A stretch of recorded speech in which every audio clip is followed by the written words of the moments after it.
حضور اقدس صلی اللہ علیہ وسلم کا ارشاد ہے، ہر عمل کے لیے اللہ کے یہاں پہنچنے میں درمیان میں حجاب یعنی پردہ ہوتا ہے، مگر لا الہ الا اللہ اور باپ کی دعا بیٹے کے لیے، دونوں کے لیے کوئی حجاب نہیں۔ پردہ نہ ہونے کا مطلب یہ ہے ان چیزوں کے قبول ہونے میں ذرا سی بھی دیر نہیں لگتی، اور امور کے درمیان میں قبولیت تک پہنچنے میں واسطے حائل ہوتے ہیں، لیکن یہ چیزیں براہ راست بارگاہ الہی تک فوراً پہنچ جاتی ہیں۔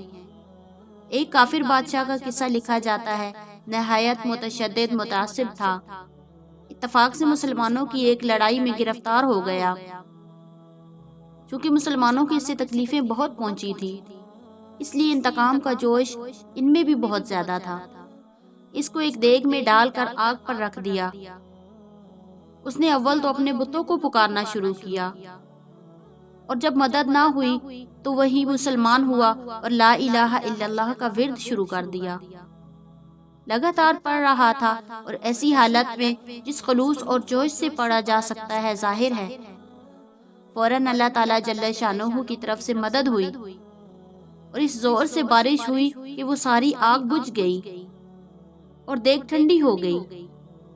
اس کے بعد زور سے آندھی چلی جس سے وہ دیگ اڑی اور دور کسی شہر میں جہاں سب کافر ہی کافر تھے جا گری۔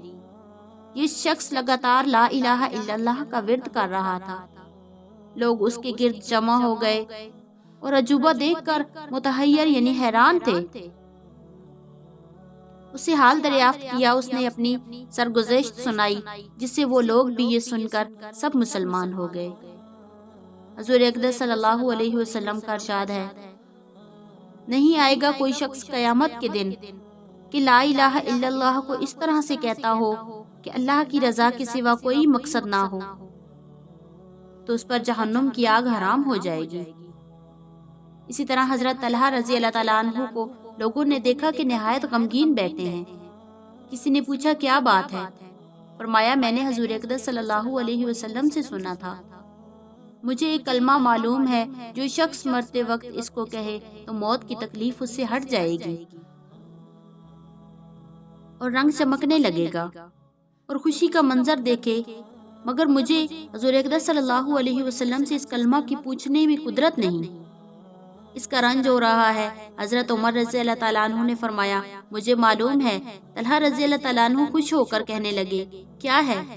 حضرت عمر رضی اللہ تعالیٰ عنہ نے فرمایا ہمیں معلوم ہے کہ کوئی کلمہ اس سے بڑا ہوا نہیں ہے جس کو حضور اقدس صلی اللہ علیہ وسلم نے اپنے چچا ابو طالب پر پیش کیا تھا، اور وہ ہے لا الہ الا اللہ۔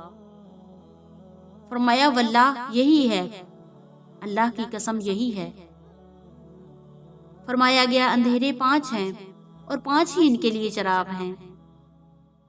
دنیا کی محبت اندھیرا ہے جس کا چراغ تقویٰ ہے، اور گناہ اندھیرا ہے جس کا چراغ توبہ ہے، اور قبر اندھیرا ہے جس کا چراغ لا الہ الا اللہ محمد رسول اللہ ہے، اور آخرت اندھیرا ہے جس کا چراغ نیک عمل ہے، اور پل صراط اندھیرا ہے جس کا چراغ یقین ہے۔ واللہ اعلم۔